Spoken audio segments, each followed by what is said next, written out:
What did you think when you saw him on the track this morning? Yeah, I thought he was great. That's more or less what we see all the time. You see he's got a lovely, long, fluid stride. Looked like he got over the ground well here today.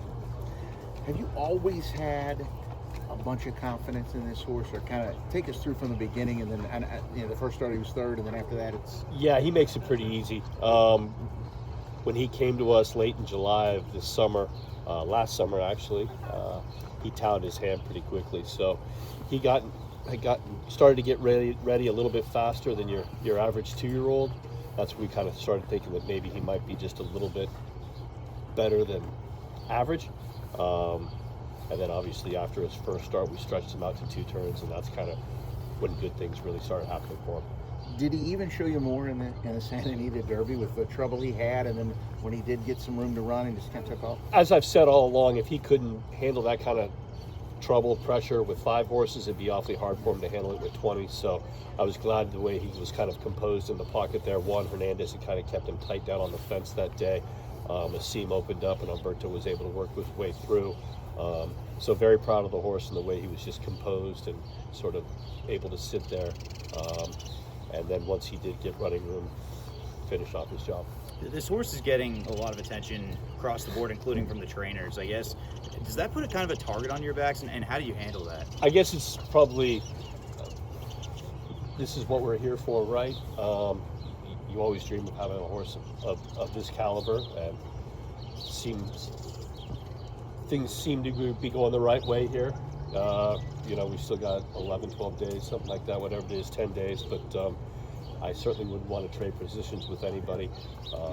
We'll work this weekend and kind of see where we're at. You find out your post position this weekend. I guess, is there a slot that you could see him that fits best, or does it really matter with the talent that he has? I think it does matter. Obviously, I don't want to be too far inside, too far outside, so just hope for a decent draw. He's tactical. He'll find himself kind of positioned right behind the speed, so hopefully we pull a nice pill and see where we land. Ideally, would a Saturday work? I know there might be some rain out. Yeah, we'll kind of just handicap the weather here, see what's going on, but ideally it would be Saturday. I guess your confidence in this horse, what does that look like, considering you've seen the trajectory that he's gone on? I'd say my confidence level is high. I think that's kind of the way you'd want to be coming into this with a horse like him. Last year we kind of got in here through the back door, winning the Jeff Ruby, and a turf horse running on the dirt for the first time, but this is a totally different animal altogether. Didn't see much of you guys here last year. So yeah, a little bit different, but the horse gives us a lot of confidence, just the way he trains, everything about it. Last year there was a sense that you didn't want to run the horse, and he actually ran pretty well, didn't he? Yeah, he split the field, ran 9th. I thought it was a solid effort. I would have liked to have run in the American turf that day. The Ammermans are sportsmen, Mr. and Mrs. Ammerman. They were certainly eager to give it a try. The horse did not embarrass himself. For you personally, does this feel different though? Yeah, certainly. Been fortunate enough. I've done this before. Spent a lot of time working for Todd Pletcher and was able to kind of experience this with Super Saver. So got a little bit of an idea of what goes into it, yeah. Mark Cassidy said if you could pick any horse out of the field and not run against him, he would pick journalism. Do you have a horse that you wouldn't want to race against? Yeah, 19 others, I guess, because you just never know. I just feel like everybody's worked so hard to get to this point. All these horses have gone through so much. I just want everybody to get in the starting gate to be doing as best they can possibly be doing, and everyone have a clear run into the first turn, and the horses settle it out on the racetrack. What do you remember about that Super Saver day? I remember the weather being a little bit inclement. I remember a great ride from Calvin Burrell.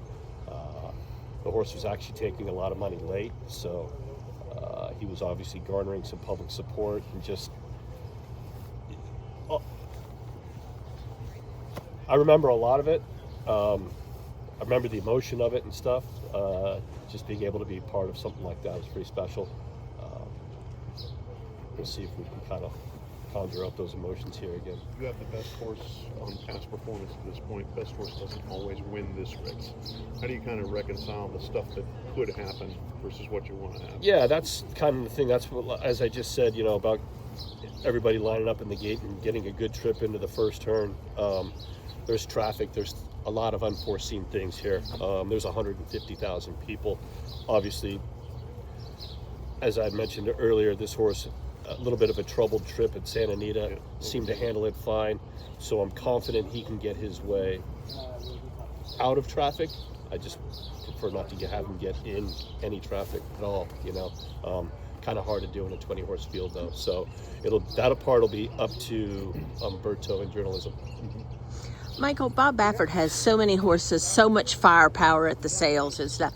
How good does a horse have to be dominating the Baffert horses in California? Yeah, I think it's just one of those things. Bob gets so many good horses every year. You know, he's kind of made the Santa Anita Derby his appetizer to the Kentucky Derby, as I've said. Right horse at the right time, and you know, we always say it only takes one, and obviously this year I think that rings true. What about your thoughts on Baeza? Is that a horse that you like? Yeah, that was a very good race. That was a about sneaky good race, and I'm sure if you go ahead and watch those two horses galloping out again, Baeza kind of goes and keeps right on up with journalism. So I think there was a lot to like about his race. I'm glad we got in trouble at the 3/8 pole and not at the quarter pole. The result might have been quite a bit different. But he needs some defections to get in the field. Yeah, that's the unfortunate part. He got maybe a little too good, a little too late. There's 20 horses in there. You don't want to see anybody this late in the game have to come out. So just one of those things was a short field, so they cut the points. yeah. Yeah. The point system this year being a little bit different, and California being on the unlucky end of it, where if you don't have enough entrants in certain qualifying races, the points get cut. So kind of a raw deal for Baeza, but obviously a very talented horse in his own right. What's journalism like away from the track? Is he Very professional, well broke, well schooled. He was like that from day one. You see him walking around here, he takes everything in stride.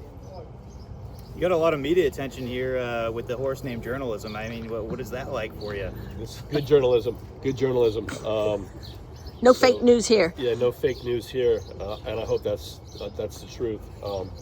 But no, it's nice to have something like that. It's nice to obviously garner a little bit of attention outside of the racing world with a horse like him.